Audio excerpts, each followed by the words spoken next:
this nest is where a bridge is going to be going across the St. Croix River. And so it did make, in the meantime, it made 50 babies, I think. So we made over 50. So 2 years ago, we had a tornado in Minneapolis, and you might have heard that we lost the president of our board, Rob McIntyre, and he was one of 2 people that died, during that tornado in Minneapolis. But what the tornado did is it tore down, it destroyed a heron colony of great blue herons, and then they moved down to what's called the Xcel Energy Riverside plant, right next to right on the river on a little island, maybe only 100 feet away from all the hubbub of the power plant. And so we decided to we jumped species here. We decided to leave raptors, actually, and now we're at great blue heron. But I guess if you're a frog, you might think that might be a bird of prey too, But anyway, this is pretty remarkable. We put a lot of money into it. The quality is kind of so-so because we can't, if you can believe it, we have a slow upload speed in Minneapolis. But it was kind of in memorial to Rob McIntyre that this year, on the date May 22nd, we had a meeting there, and we invited the media and the Audubon, and everybody got to see these heron colonies and got to zoom in with the cameras and got to see it all up close. It was all good. It was all good. Here's a close-up of the heron nest. There's like 30 nests in those trees. It's just unbelievable. Can anybody tell me what this bird is? Philippine eagle, yes. We're very fortunate that we've got a very dynamic friend, Neil Reddick, who's friends of all of us at RFP. And Neil worked with the Philippine eagle 40 years ago, and at that time, it was Marcos, was the dictator of the country, and actually the Philippine eagle was pretty secure then because Marcos could just enact a law and say, all right, no logging, none, zero, zip. In fact, the loggers then put out, a death threat on my friend Neil. So, but when it became kind of a democracy, and the sad thing about it, there's a lot of corruption and there's a lot of illegal logging going on, and I think we're down to about 200 pairs at all left in the world. This is it. The only place this bird is found is the Philippine eagles.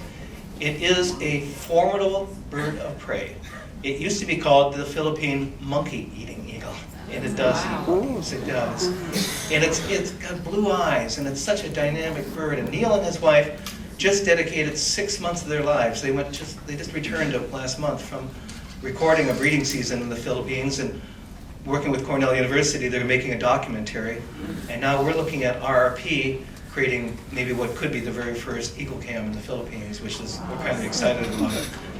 We did have a little trial where we had a captive bred bird being fed by puppet. Did anybody see that? We had a lot of technical issues, a lot of technical problems, and there's a big power supply.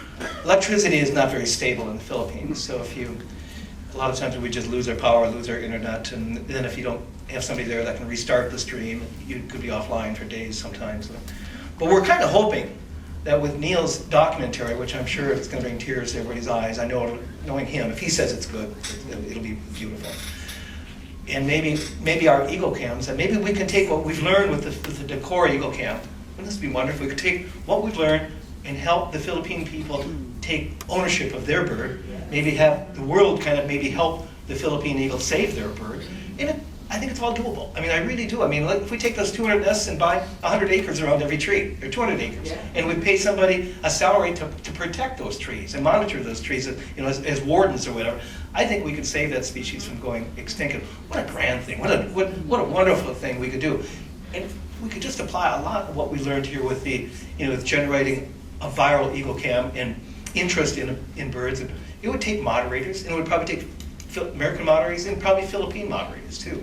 And we just have to do it. We really do. I think it's we can use what we learned with the Decor eagle cam and maybe save the grandest eagle on planet Earth. I hope we can continue doing this.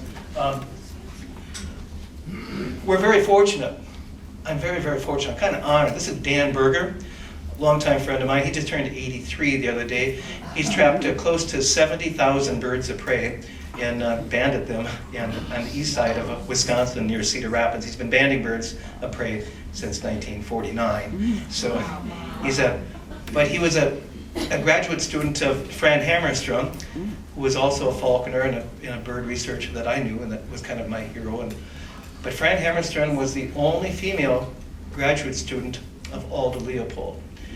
So it's just so wonderful to think that RRP, and those of us, we work with Dan, who's got ties back to the father of conservation. I mean, it just, it's amazing, it really is. All right, now we're going to switch subjects totally. It's every once in a while I do things besides falcons and eagles. When we started releasing birds about 15 years ago at effigy mounds, hoping to get them back on cliffs. By the way, it worked. And I noticed that we passed by these effigies, and they sure look like falcons to me. And these most mounds are. I grew up in Minnesota, and they're round Indian mounds, which are called conical mounds. They're pretty common. In fact, here in Decorah, there's a street called Mound Street. They used to have hundreds and hundreds and hundreds of mounds, which were all plowed up and houses put on them. We had a mound group here in Iowa, too, not too far from here, upstream of Lansing, that at one time had 900 mounds, 272 which were effigy mounds. They're basically all destroyed. But there are a few of these left. Like these two mounds right here are on private property. They're on land owned by a friend of mine, and they'll be there forever. He'll protect them. And so is Effigy Mounds National Monument. They protect a bunch of them too. So these are magical things. Usually they're built by the woodland Indians, we believe, about 1,000 years ago. They're just sometimes only a foot or two high, but the wingspan on the one on the right, the big one there, is 227 feet. The one on the left is 141 feet, which is almost the exact size difference between the male and the female peregrine falcon. So it's kind of fascinating, I think. And so that kind of inspired me to do some research. And I had to go find old, archaeological records to where they actually called them falcons and duckhawks, what they called them, because the peregrine has been gone for 50 years. So modern archaeologists have not seen the peregrine falcon. And so it took a lot of convincing. A lot of people in fact, people have called them eagle mounds too. And I don't see the reference, but. And this is just another drawing done by another archaeologist of the exact same mounds. And what I like about his sets of drawings, he doesn't bob the wings. He makes the wings pointed, which peregrines have. And he also makes the tail square, which the reason why we have a lot of these aerial photographs of mounds has to do with a fellow professor that taught here at Luther. His name is Clark Malin. He passed away at too young of an age of dreadful disease of cancer. But Clark Malin actually, they put lime they stole the lime marker from the football team and all the lime too, and they go and they put a boundary of lime around the effigies, and then Clark would send one of the students, because he was airsick, so he'd send a student up in the old paper cup, and they banked the plane, and they would take these wonderful, wonderful images.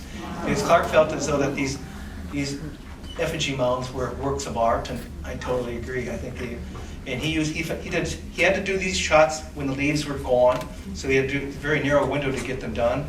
I still run into students of his that smile when they tell me about hauling hundreds and hundreds of 50-pound bags of lime up to the top of these bluffs. It's just but for example, each one of these bears is 85 feet long. And so that's just to give you some type of reference to how big these mounds are. There's tons and tons of dirt and soil. And then, surprisingly, the current professor of archaeology that teaches here at Luther, and I apologize, I can't think of his name right now. One day during lunch, he was telling me that they did some soil analysis, and they discovered that a lot of the material that the mounds are made of was mud from the Mississippi River. Well, these mounds are 400 feet on top of the bluffs, and to walk from the Mississippi River to the top of these bluffs is a lung buster. The idea of carrying, tons and tons of mud and material is just it's unbelievable. It's shocking. This is a new technique for taking a look at land. It's called LiDAR. And basically what it is it's lasers that are shot out of an airplane, and they can filter out all foliage. They can filter out all the trees. So you get the exact breakdown on the topography of the soil, and lo and behold, just look at what popped up here. Here was a falcon effigy. This one has a wingspan of 171 feet. And it's actually so accurate, you can actually see the falcon head looking off to the left. And people that have walked up there have said that they can see the beak, the round beak of it. And this kind of superimposed, you can just kind of see the silhouette between the peregrine and the effigy. There's no doubt in my mind, none, that the woodland Indians were pretty impressed by the peregrine falcon. And because when we go to look for peregrine falcons now, I don't go just to look for falcons. I usually see falcons beating up an eagle. Bald eagles, take it in the shorts. Red tails, really bad. If any bird of prey that makes the mistake of going anywhere near a peregrine falcon is set up territory on a cliff, they really catch the wrath of the falcon. And I've seen eagles knocked right out of the sky, bald and golden eagles both, and I've seen them kill red-tailed hawks. So that's had to be pretty big, powerful for a 2-pound bird to take out a 10-pound eagle. And then the wonderful thing about it is it's a show. It's like a television show almost, because with every migrating bird up the Mississippi Flyway has to run the gauntlet of the territorial peregrine. So that the television show just kind of repeats itself with every young, uneducated bird. And then every once in a while you'll be watching, you'll see an eagle or a red-tailed hawk coming along the ridge, and you know that pretty soon it's going to get the snot taken out of it by the adult peregrine falcon. And all of a sudden the bird will make a big arc out over the river, and you think, that bird's been educated, But that's something that the woodland Indians saw too. I mean, and they didn't have to put up with the noise of barges. They probably heard the peregrine falcons cacking from miles away, and they had to be greatly impressed by it. I am. And this is a stunning image. This is 10 marching bears and 3 falcons in a linear mound. This is probably one of Clark Malin's, probably one of the best photographs that he's ever captured. It's a stunning, and it's used as the poster for effigy mounds National Monument. And here you can see a lot of this is Snai McGill, not too far from here in Iowa. You see a lot of conical mounds. There's a bear mound and of course a couple falcon mounds too. And this is a kind of an interesting, just the name, Atchafalaya. Ironically, the people, my friend Dave Kester's up there, we've heard people call this cliff Atchafalaya, yet the owners of the land, they go, we never heard that name, And here's, this fellow wrote, and go ahead and read it, but he wrote a wonderful book. John Madsen wrote a wonderful book about the biology of the Mississippi River. I learned so much. And then when I read about this, it shocked me, it rocked me, because he talked about driving by this cliff just south of the town of Lansing, and where at one time they roped down to, probably to get a falcon for falconry, and this time when he passed by it, the falcons are gone.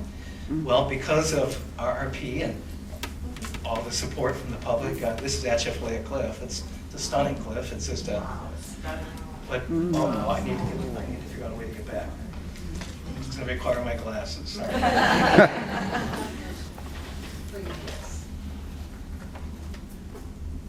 But if you take a look in the center, that little white dot, that is a peregrine falcon. So I wish John Madsen was alive so I could show him that. I really do. It's just it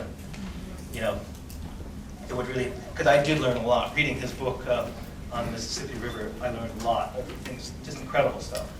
But how commercialized the Mississippi River has been, and has been for many, many years.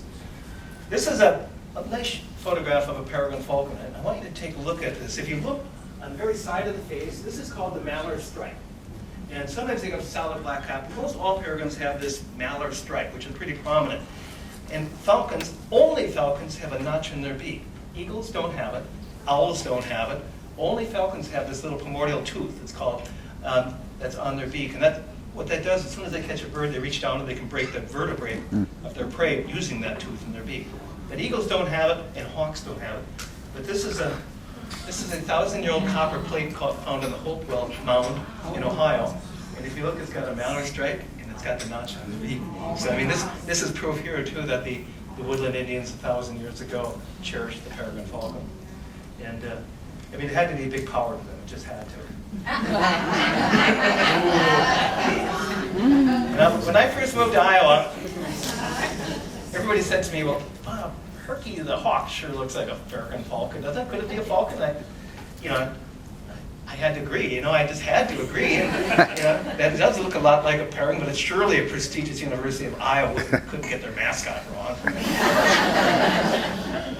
Then I came from Minnesota. In Minnesota, they have the gophers. The odd thing about it's not a gopher, it's a 13-line ground squirrel. So up here, these great institutions of higher learning have got their mascots wrong. So that's it.